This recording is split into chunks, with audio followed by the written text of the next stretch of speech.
What's going on, everybody? Zach with Summit Media Solutions, and welcome to the High Ground podcast. Today we have a little bit of a different episode in store for us. We're going to be looking at two articles that surfaced in our email strings and just kind of passing email articles back and forth to one another. And so we'll just jump right into giving our take on these two articles that you may find interesting. They all pertain with small businesses, what's going on in the market, and the things that we're seeing in our direct industry and market of digital marketing.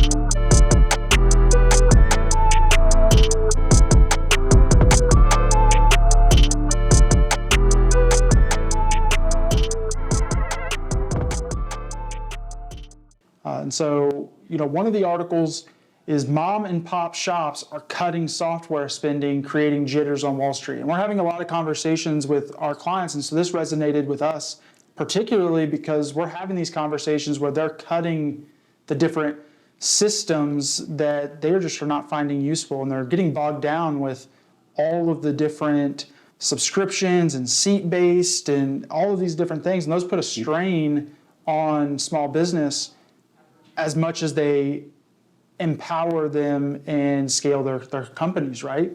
Can be. Absolutely. And so, software vendors like HubSpot, ServiceNow, a few other different software companies are reporting that their revenues are down, and it comes from mainly small businesses deciding we're gonna cut this system out. Yep.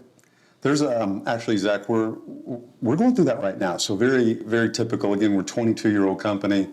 So this time of year, we're not unlike, I would assume, every other small business. We're just probably more tenured than those businesses. But the practice of winding down the year, you begin to reflect on the year. You start seeing those numbers come together. What do those top-line revenues look like?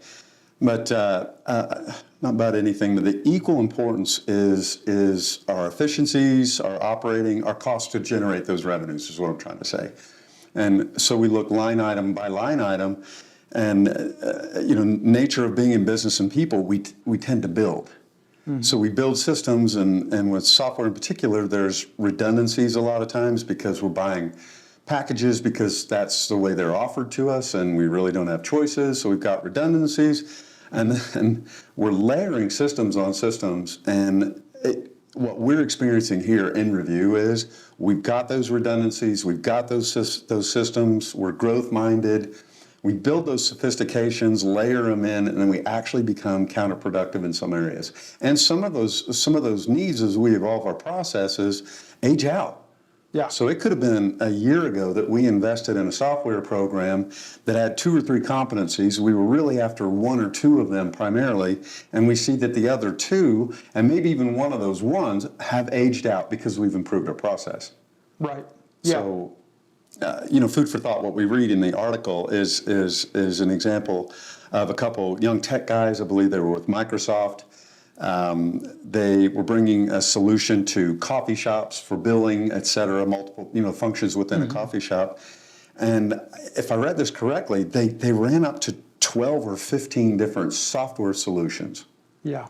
And then pared it back to 8. And in the context of the article, it was because the economy was contracting. Mm-hmm. Right? The money wasn't coming to them. So there's a little bit more in the conversation here. Actually, there's a lot more of it. I think the takeaway and the point that I'm trying to share is we tend to build systems, and then we grow or evolve our way out of them. Mm-hmm. And we've unintentionally increased our expenses against the revenues that we generate. Yeah, and at some point, well said, this is the critical time of the year where we're putting everything under a magnifying glass in terms of how we're operating the business, especially when you spend maybe the year or a couple years, and you become a little bloated at some point. And that's where I believe is talking with a lot of the different partners is they've become bloated. They have talked to some sort of salesperson that's hitting them at the right time to solve this one problem.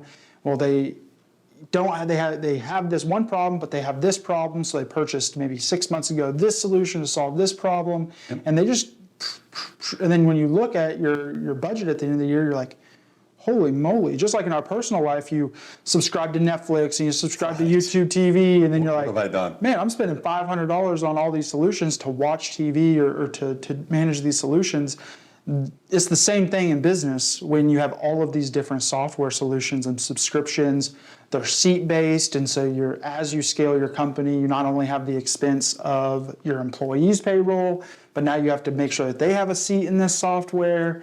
And then if you don't look at it, eventually you're rolling around with a $150,000, $250,000 line item on just subscriptions. And the real kicker there is many of these systems solved a problem that they had at one point, that problem no longer exists, or there's significant overlap in these software solutions because they all do the same thing. These software companies are innovating. Right. Same way that you're innovating in your business.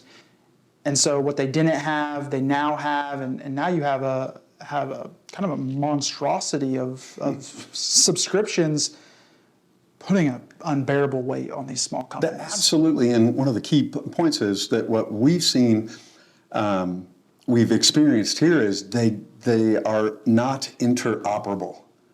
So we're actually creating multiple systems. Silos, They are silos. Right. They're one-off. They become tasks, right? It's not a shared point of truth or information. So we're creating systems that create processes that, while they give us an increased aptitude, they're actually creating time liabilities, and that's where our revenue is, right? Efficiencies.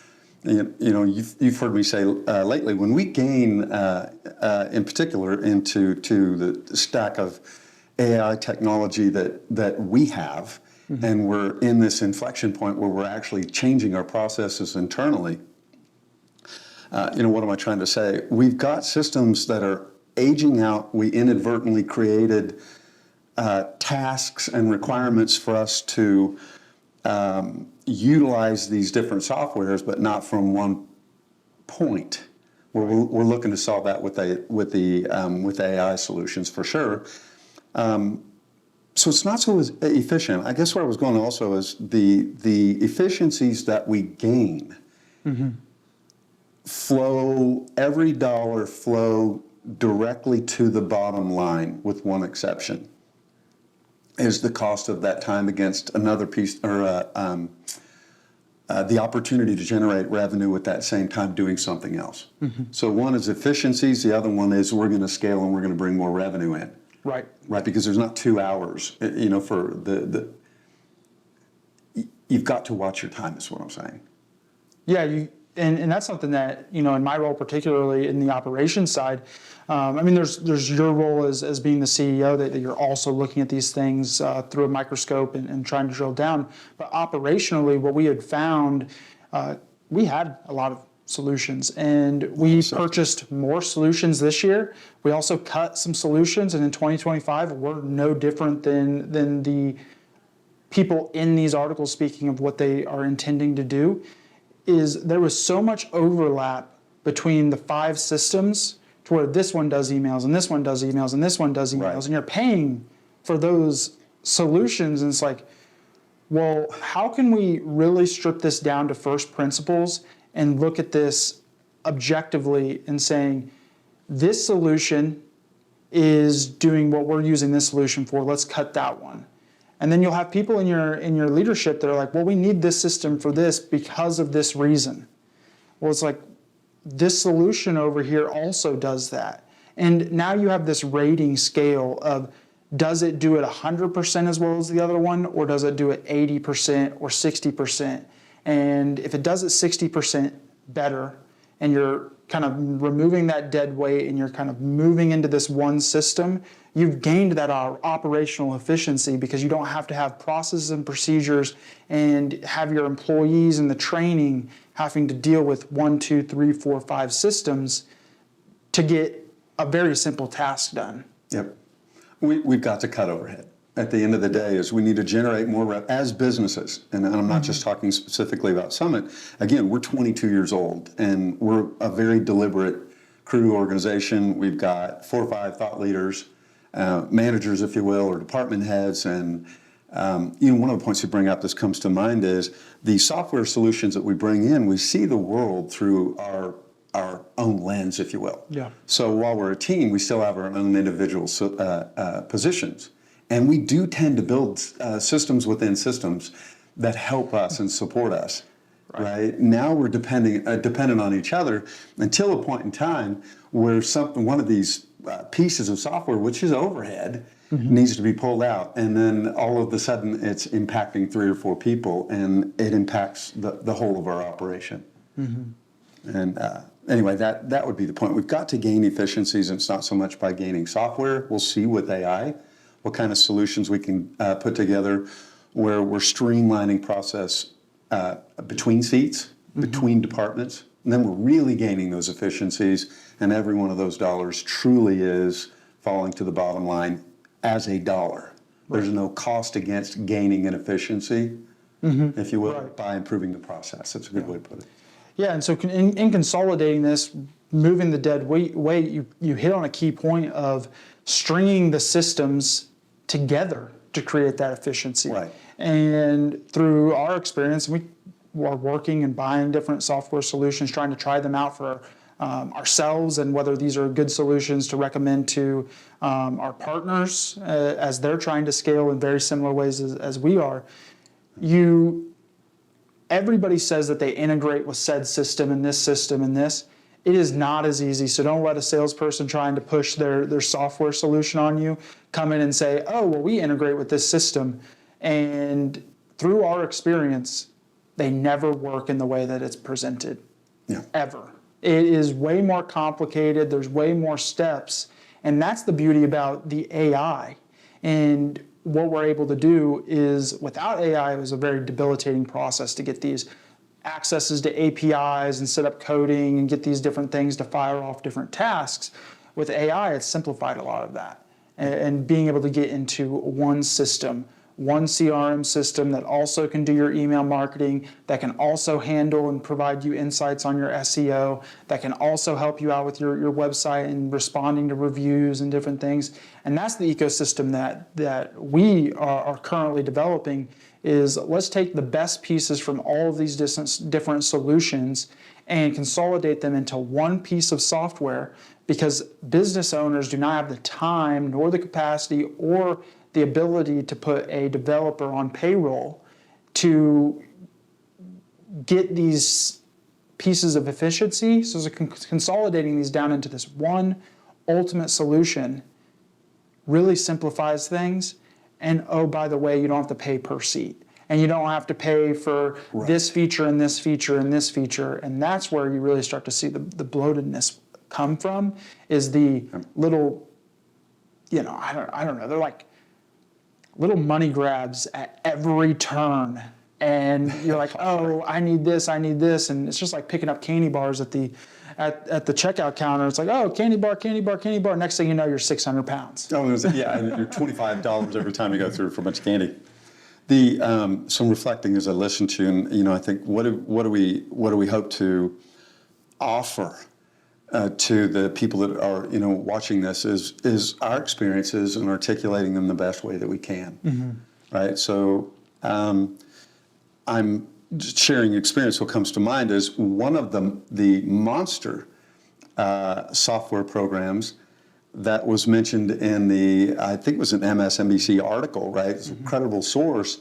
I won't name it, but it was a software program that after months we believed was a game changer, I think was the term. This was less than a year ago.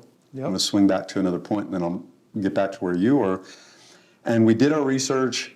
These are in Fortune 100 companies. The majority of Fortune 100 companies are using this software.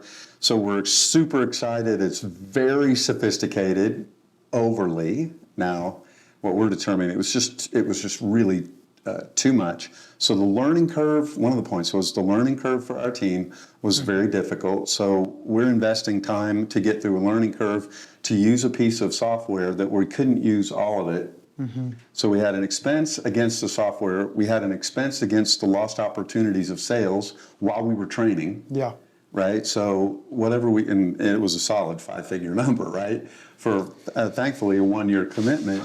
And we're looking at exiting in that relationship 9 months later. So, what am I saying? Is it competent? Yes. Is it a good piece of software? Yes. Is it scalable for us? Absolutely not. Yeah. And we proved that. Out with multiple attempts to try to monetize this great decision that we made, and now we're looking to move out of that piece. So my takeaway from the article that we read, and wanting to share and help the folks that are listening to this from some of our own experiences, the technology is changing so quickly. Make the shortest commitment that you can with the software provider for one, because AI is complete next level, blows away this in-the-box thing that we're talking about. Here's a plug-and-play piece of software. It's missing from your current stack. It doesn't work seamlessly with your tech stack. It may be your billing. In ours, we have task managers and CRMs. And there's pieces of all of those things that talk, but not completely. Like you and I, we can have a comprehensive conversation. We might say what, but we're peer-to-peer. I mean, we're talking this thing out. These systems are not. So, what am I trying to say here? With AI,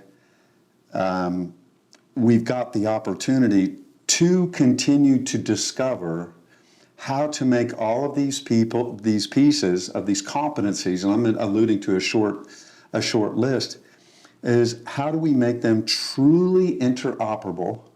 So we're moving away from the old model that says we have 3, 4, 5 different types of software that don't ideally interface with each other. So they're costing us way more than the seat subscription.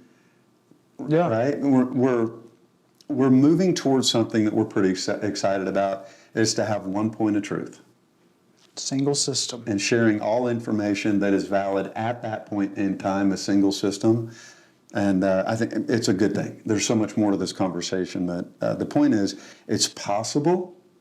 Again, you have to have the conversations and work things out and ask yourself a lot of questions. But again, what I took from those articles, we're trying to cut overhead in a point in time where it's not so much about the economy is changing and consumers, these were coffee shops, so people are cutting back. The next point that comes up is we're generating more revenue or cutting costs. Systems and cutting costs is the focus of the quality of the engagement. How are we engaging those clients that we've already got? What's that quality of touch, and what's our value proposition to them? How are we communicating to those people? Yeah, and that's really key things that you kind of went through that I want to double click on. And I think that this is where the value comes in, is we're not saying never buy a software solution. We will continue to buy software solutions. We will continue to make decisions that affect our business in that moment for the better. But you should make sure you do your due diligence as the best you can and make the best decision that you can with the information that you have. Always negotiate your contract. So never get locked into any of these systems until you've vetted it. Stay as short as you possibly can. And that example that you gave, they wanted us to save a few bucks in doing a 3-year contract. Yes. And we're at 9-month mark saying we had the best of intention, we did the months of research, had many meetings, and we're at this point paid a little bit more, but we're going to save a ton down the long run because we just negotiated the 1-year contract and paid a little bit more, but not being locked in for 3 years and carrying this dead weight. And so with that, negotiate what you the best term that you can. That all these software companies will negotiate, big or small, and cut the dead weight faster than you think. Yep. Cut it fast. If you're not using it, if you hit the 9-month mark, honor your contract. Don't renew it. Don't let it auto-renew. Don't get into one of those situations. We've done that as well, is let something auto-renew and then we're locked in for another month. Make that decision faster than you're making it right now. Get out from under those softwares and find a better software that's going to solve that solution for you. Those were some of the key things in terms of when you're making these decisions as a business owner or somebody with the Empower model to make those decisions on behalf of the business you work within. Cut them quick if you're not seeing the value. In this case, it's you. You're head of ops. And so you and I have a lot of conversations every day about these things that we're talking about. We had one already this morning. We meet weekly on a weekly basis to review our systems, our processes, and where we're moving. So what comes to mind, the question to you is, you've got 8 to 10 people that are in your care. In other words, our client care team, somewhere around that. And there are legacy systems. Here we go. So we have a team that's used to playing ball, batting, or playing baseball with the gear that they've had for years. All right. Here, you know where I'm going with this. So much like when we build our systems, it's like building my house. This is mine. I tend to want to hold on to these things.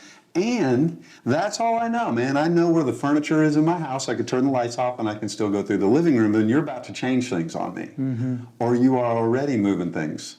Yeah. And I'm a creature of habit. I'm not comfortable with that. Stubbing your toe on the furniture, never fun when you rearrange the furniture in the house. Here we go. We've got one of our great employees tripped and fell last week and caught her toe on the bed. Went down, bad crash. But the question is, all right, we've got a team in play and we are changing. And we're changing rapidly, and now it's not so much about just systems. I'm going to ask you a question is, how do you bring your team along when we're moving these systems in and out? And it's dangerous because it's disruptive.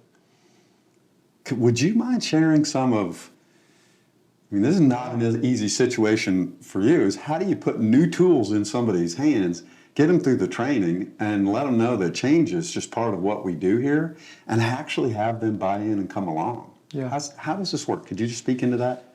Yeah, I think for our organization, we're in just a way different situation. We are molded by change based on the industry that we've chosen. Yes. And so I'm not going to say that it's easier or it's easy, but we do have team members in place that know it's coming. And we breathe a little bit when there is no change, and that is a rare occasion. That's only a day.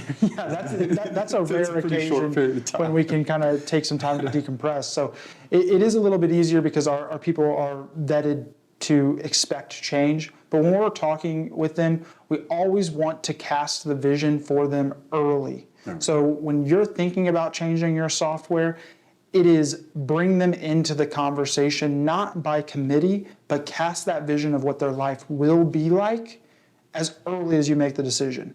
We come in, hey, we're getting ready to buy this. We're thinking about buying this solution. Here's why we're thinking about buying it. Here's what we're thinking is going to be the main benefit to you and your body of work. Setting that vision early is key, because it may be 3 months before you actually make the decision, and now you're not pulling the rug out from under them. They feel like they're brought into the process and they have some sort of anticipation. Even if they can't get into it and mess around, you've set that stage. The other thing that I'll say about making these software transitions is make them hard and fast. Rip the Band-Aid off is get them into the new system. And when you make that decision as the business owner or person in charge, head of operations of your business, that's just my philosophy. Pull the Band-Aid off, get them into the system hard and fast. Do not have them pull double duty in trying to manage this system and this system. And you will have to become extremely okay with 70%. There's going to be there's going to be cracks. Things are going to get lost. Things are going to, you may not be able to offer that same experience that you're used to your clients. And that's something that we're extremely upfront with our clients about is, hey, we just switched a software solution. This is not typical. We messed up. And so we rip that Band-Aid off. We say we're okay with 70% of efficiency gained at this point, because we know that each and every day we come in and we use that system, we're going to be at 72, 78, 82, so on and so forth, and eventually we're going to be 100% efficient. But if you try to tag along these double duty of systems and not requiring your team to make that hard and fast transition, you're going to be pulling that dead weight for way longer than you anticipate. Yeah. And so those are the things that I'm having conversations with our team on. And I've already said in 2025, I've had a conversation with each individual in our organization. Buckle up. Nice. 2025 is going to be a year. It's going to be uncomfortable, and we're going to be making big changes. By 2026, you will think back and say, why? How much I've grown in my role. I'm so much more fulfilled because of these systems. And we've done this when we switched our task manager system. Everybody in the organization groaned and was like, oh, I love my Excel spreadsheet. This is what we do. This is what we've been doing forever. This is great. And, and we tried to do double duty. Yeah. And now today, everybody is saying, man, I couldn't imagine a world without our new task manager system. And we've gained 25% efficiencies. It just, things flow so much cleaner. People don't have to think about what they do. They just come in. They're like, the task manager system is going to generate me the tasks based on the automations that we've set up. And my life's just easy. I don't have to think about this spreadsheet and make these notes. I mean, it was sucked in the beginning, and nobody wanted it except me. Right. Today, everybody couldn't imagine their life without it. Yeah, and me, by the way. Yeah. I wasn't at the tip of the spear having to make these things happen. So here's what I'm listening to. We're big on culture. We were not always. We were just a machine, and we were running, and it was more about getting just the work done. Mm-hmm. Right? Big-hearted, valued people, just did not have the best methods of communication. Here, don't want to try to say too much. The key to this is what you've brought. And this is a props to you, and you are part of the evolution of our company. And the evolution of the company, or the culture, right, is the minds. It's the hearts and the minds of the people. Here's what we've got to do. We've got to communicate. Yeah. Right. This is it. You're a good communicator. We're not flowery in the way that we communicate. We are a very respectful crew. The key to this thing is the takeaway would be is communicate. It doesn't have to be perfect. We're going to be 70-30. You and I've talked about, the world says the 80-20 rule, and we said, no, it's more like the 70-30 because the world sped up around us. Mm-hmm. That means we have to be less perfect, mm-hmm. right? And if you will, time's compressed on us, and we need to learn to move quicker, and we'll straighten out the flight of the plane once she's up in the air. Yep. Right? Some people are really uncomfortable with that, and then all of a sudden it's like, wow, we're up and cruising. Yep. But communication, and the next one is, this is what you're part of. But yeah, Zach, I hear you and I trust you. I don't feel good, but I'll come along with you. Mm-hmm. Communicate early. You said rip the Band-Aid off, and maybe it's just giving a little bit of medicine, and you'll be better. Yeah. You'll feel fine. And then, son of a gun, we follow through with the things that we say that we're going to do. And the group of folks that we need, the balance of our team now say thank you. Mm.